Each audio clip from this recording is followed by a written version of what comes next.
Intelligence, elegance, grace, artistry, and creativity. All would be fitting nouns to describe Manuel Rui Costa.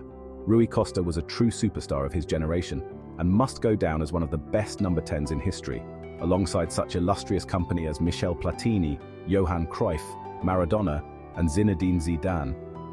Many will say he underachieved, but the Portuguese player had all the prerequisites to be one of the best trequartistas in the modern game. Costa's creativity meant he was one of the most feared playmakers during his spell in Serie A with Fiorentina and AC Milan.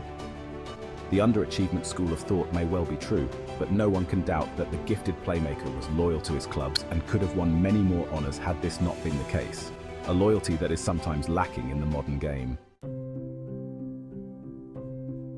Long before his transfer to Fiorentina, Rui Costa was a superstar in his homeland, having been spotted as a 5-year-old by another Portuguese legend, Eusebio. It took the Black Panther just 10 minutes, a fitting number considering his future shirt number, to see the potential in the youngster and sign him up for Lisbon giants Benfica.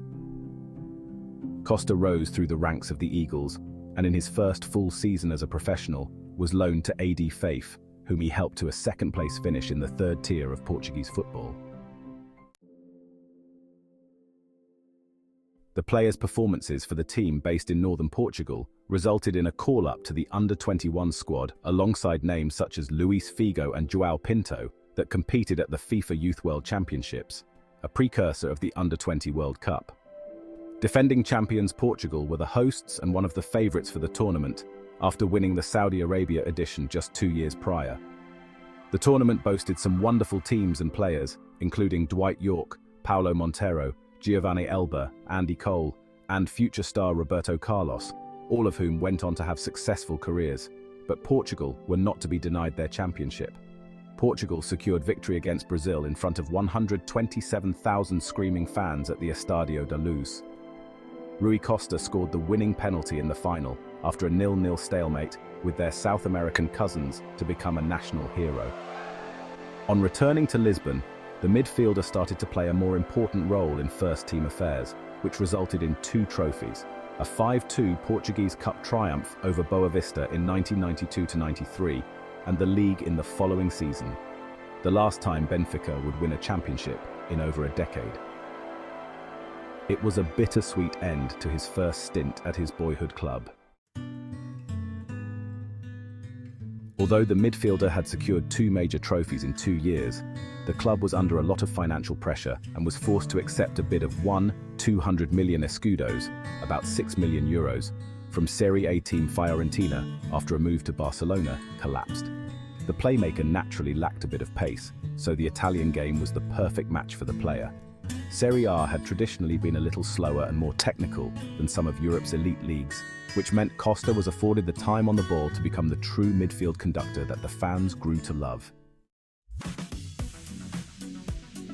If Italian football was the perfect style of football for Rui Costa, then Gabriel Batistuta was the perfect finisher to put the ball in the back of the net after receiving one of Costa's defense-splitting passes. Costa had the vision, touch, and fast thinking to endlessly open up the Italian defenses for Batistuta to score.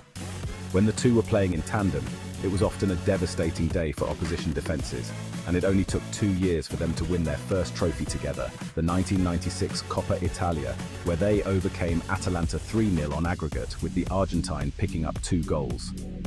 Florence was also an excellent environment for the Portuguese to flourish. The Renaissance city is one of the birthplaces of fine art, and that is what Costa's football could be compared to on the Artemio Franchi pitch during his 7 years in the city.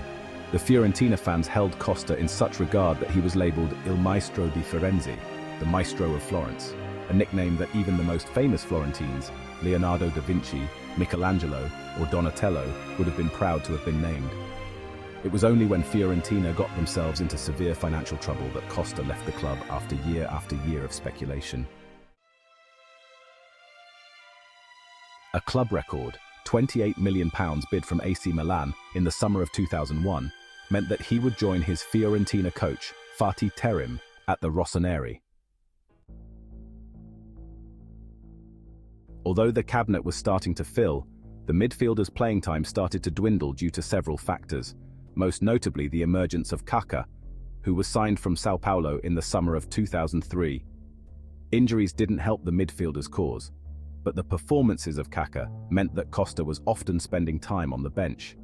The trequartista role in a midfield that contained Pirlo as the regista behind Clarence Seedorf and Rino Gattuso was one that Ancelotti had to decide on. It may have been a natural choice in replacing an aging Costa, but putting his faith in Kaká was ultimately a decision that was justified as the player went on to win the Ballon d'Or in 2007. And Ancelotti led the team to 5 major trophies, including the Champions League on 2 occasions with the Brazilian as his main playmaking threat during his reign at the San Siro. After a 5-year stint with Milan, Rui Costa terminated his contract, and with it a €4.6 million per year salary, and returned to boyhood club Benfica in 2006. The midfielder scored in his second appearance back, but soon suffered an injury, which kept him out for 3 months. Benfica finished 3rd in the league in his homecoming season. His second season with the club, and final as a professional, was played under José Antonio Camacho, and unfortunately for the player and club, they couldn't secure any silverware before his last game. Costa played his final game as a professional on May 11, 2008, at the Estadio da Luz against Vitória de Setúbal. He was substituted in the 86th minute to a standing ovation from the fans, drawing the curtains on a glittering career that will be remembered by all.